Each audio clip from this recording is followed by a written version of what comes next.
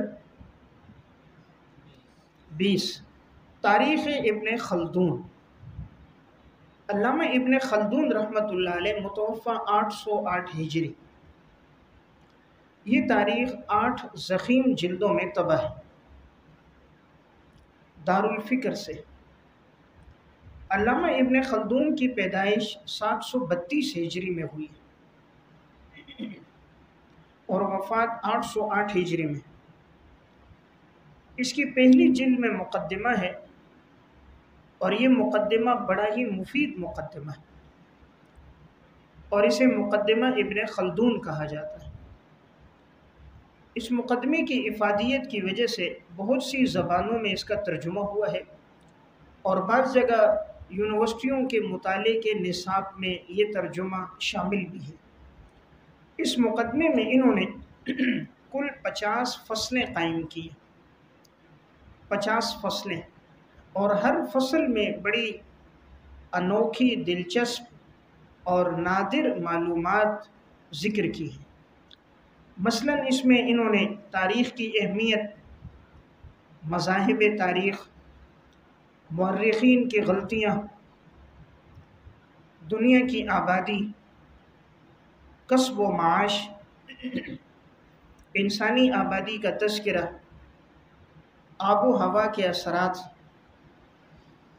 نبوت کی حقیقت، کہانت کی حقیقت، خوابوں کی حقیقت،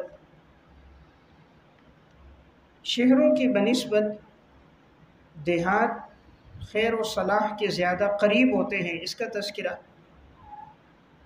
نسب کس طرح بگڑتے ہیں اس کا ذکر کیا ہے، خلافت اور بادشاہت کے درمیان کیا فرق ہے، دنیا کی بڑی بڑی مسجدیں کون سی ہیں، اور اسی طرح امام مہدی کا ذکر کیا۔ لیکن ایک بات یاد رہے، علامہ ابن خلدون اس کا قائل ہے کہ امام مہدی کے بارے میں ساری روایات غیر مستند ہیں، اور یہ امام مہدی کے قائل نہیں ہیں، لیکن یہ ان کا تفرد ہے۔ اہل سنت والجماعت امام مہدی کے قائل ہیں، اور ان کا تذکرہ صحیح اور حسن روایات میں موجود ہے۔ علامہ ابن خلدون اس کے قائل تھے کہ جتنی بھی روایات ہیں سب پر کلام ہے، سب ضعیف ہیں، اور اس درجے کی نہیں ہے کہ ان سے استدلال کیا جا سکے۔ تو بعد کے لوگ انہی کے ترجمے اور مقدمے کو دیکھ کر ان باتوں کو آج اردو میں بھی ذکر کرتے ہیں، جیسے اردو ڈائجسٹ میں بھی اس پہ لکھا گیا۔ پھر حضرت مفتی نظام الدین شامزئی شہید نور اللہ مرقدہ، حضرت نے اس پر پھر کتاب بھی لکھی تھی، اسلام میں مہدی کا تصور۔ ایک تو ہے اسلام میں مہدی کا تصور، تو اس میں مہدی کے بارے میں تمام روایات، آثار اس کو یکجا کیا ہے، اور اسی طرح جن جن روایتوں پر کلام کیا گیا ہے جو مہدی کے منکر ہیں ان کے جوابات بھی دیے گئے۔ تو ایک کتاب اسلام میں مہدی کا تصور ان کی ہے مولا محمد اقبال صاحب کی، ایک شیخ الاسلام مولا حسین احمد مدنی صاحب رحمۃ اللہ علیہ کی الخلیفۃ المہدی فی الاحادیث الصحیحہ، الخلیفۃ المہدی فی الاحادیث الصحیحہ، صحیح روایات میں خلیفہ مہدی کا تذکرہ۔ باقی آپ کو اچھی تفصیلی علمی معلومات ملیں گی ترجمان السنہ میں، مولانا بدر عالم میرٹھی صاحب رحمۃ اللہ علیہ کی، یہ احادیث کی بڑی عالمانہ اور محققانہ اس میں تشریح ہے۔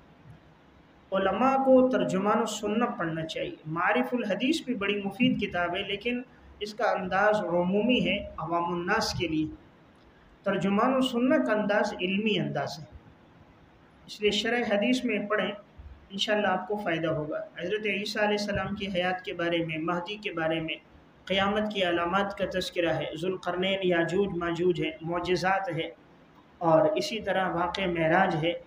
تو اس میں آپ کو عقلی مباحث بھی ملیں گے، کس میں؟